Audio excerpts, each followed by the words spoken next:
Good morning. You're listening to Overcoming Life. I am your host, Opal Bailey. I know that we are in the holiday season, but I would like to just remind you to just take it easy this season, to just go through and figure out what is most important right now. I know that we all know that Christ is the ultimate and the perfect gift, and that he gave everything so that we can live and enjoy our life. But you know what? We can be that perfect gift to that someone. And in doing that, we have to be able to slow down, take a moment, take a breather, and just find out what it is that you can do, what it is that you can give to someone that may need a word of encouragement, someone that may need just a letter of appreciation or a hug or invitation, no matter what it may be.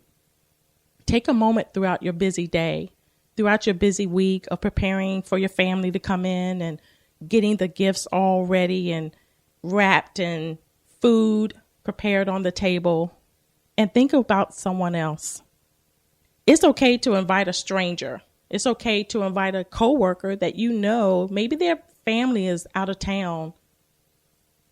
Invite them over to your home. Let them know that you're mindful of them being alone for Christmas. And just make a point to be that perfect gift. I don't know if you can relate to being a perfect gift, but I just wanted to share with you a story that happened to me when I was in my younger years and on my first job. I was working with a coworker, and my manager, she came in and she invited us to her home. Now, the other coworker, she declined the offer, but I accepted it. Not because of the gift or the expectation of getting a gift or the food or wanting to just see, how her home is. But she didn't know that I was alone that Christmas. I just had my daughter, and she probably was like a year or so older, and her father came and he wanted to spend the Christmas with her. And she didn't know that I was by myself. And for her to come and ask us, I felt that was like the perfect gift that God could have ever given to me at that moment. Because I thought about going home and sitting in my house and just watching television and just being there. And you may have experienced that, or you may know someone who would do that or have done that. It's not fun being alone.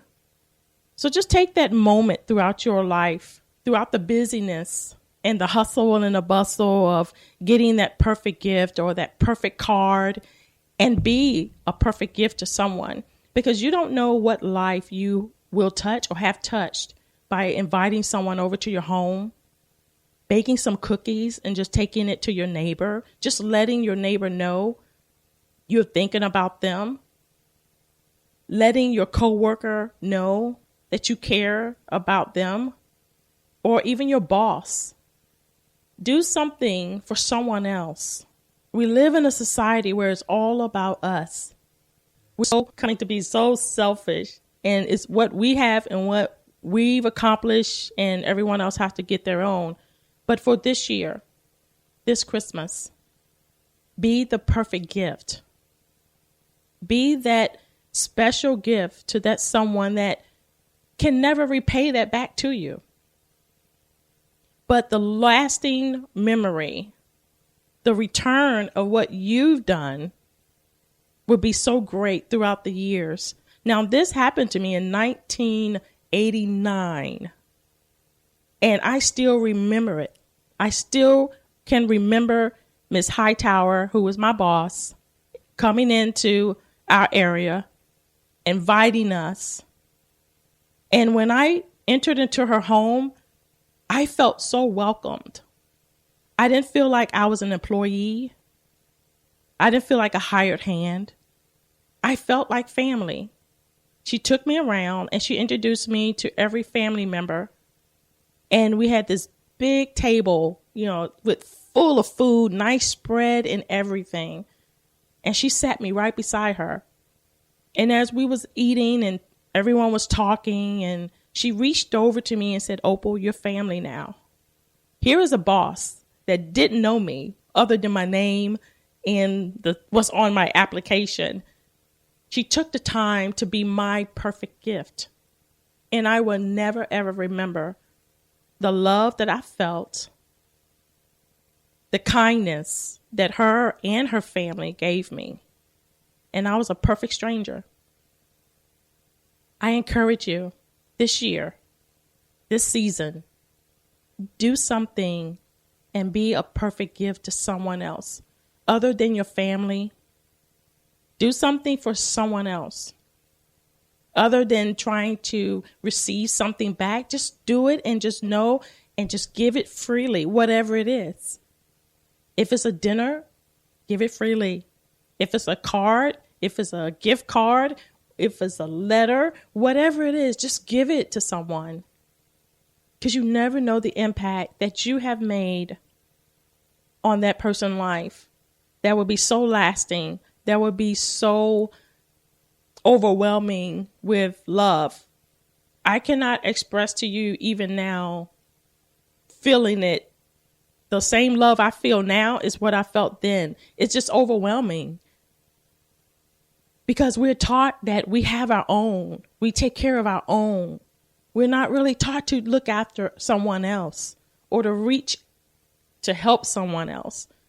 We were taught to get it ourselves. But Miss Hightower, and I don't know where she is at this moment. I don't know if she still lives in Hampton, Virginia.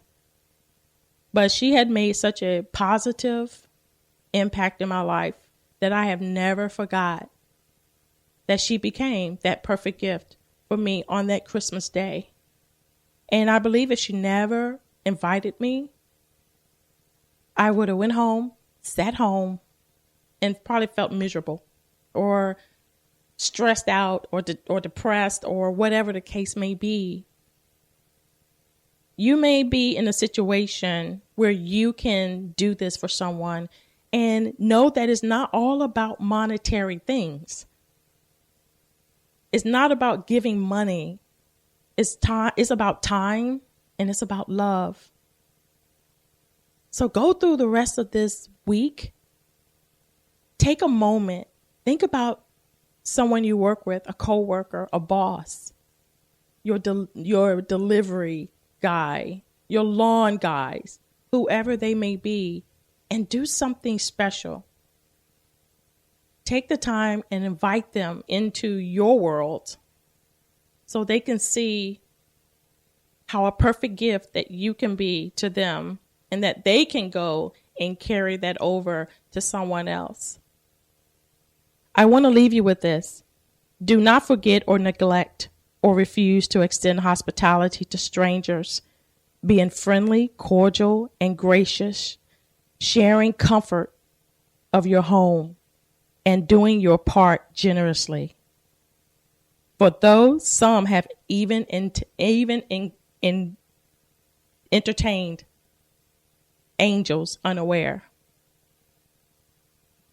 I encourage you this week to be that perfect gift.